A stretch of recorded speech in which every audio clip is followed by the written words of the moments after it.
السلام علیکم ورحمۃ اللہ وبرکاتہ۔ اعوذ باللہ من الشیطان الرجیم، بسم اللہ الرحمن الرحیم، رب زدنی علما۔ آج ہم حدیث لیں گے،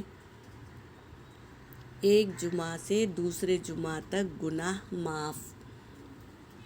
حدیث پاک کا مفہوم ہے، سلمان فارسی رضی اللہ عنہ سے روایت ہے کہ رسول صلی اللہ علیہ وسلم نے فرمایا، جو شخص جمعہ کے دن غسل کرے اور خوب اچھی طرح سے پاکی حاصل کرے تو ایک جمعہ سے دوسرے جمعہ تک گناہ اس کے معاف ہو جاتے ہیں۔ اور تیل استعمال کرے یا گھر میں جو خوشبو میسر ہو اسے استعمال کرے۔ پھر کیا کرے؟ پھر نماز جمعہ کے لیے نکلے اور مسجد میں پہنچ کر دو آدمیوں کے درمیان نہ گھسے۔ دو آدمی بیٹھے ہوں تو اس کے بیچ میں سے نہ گزرے۔ یہ کیا ہے؟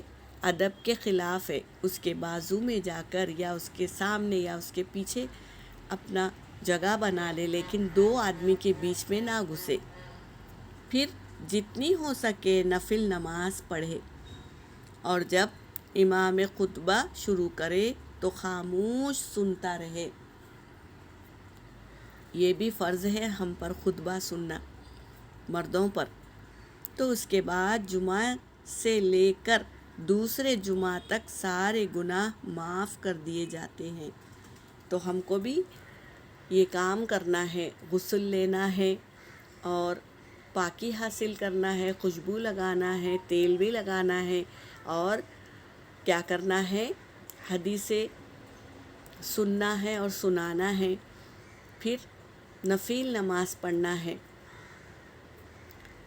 تو اللہ تبارک تعالیٰ ایک جمعہ سے لے کے دوسرے جمعہ سے جتنے گناہ ہوتے ہیں وہ معاف فرما دیتے ہیں۔ تو ہمیں بھی اللہ تبارک تعالیٰ ان احکاموں پر چلنے والا بنائے۔ آمین یا رب العالمین۔ وآخر دعوانا ان الحمد للہ رب العالمین۔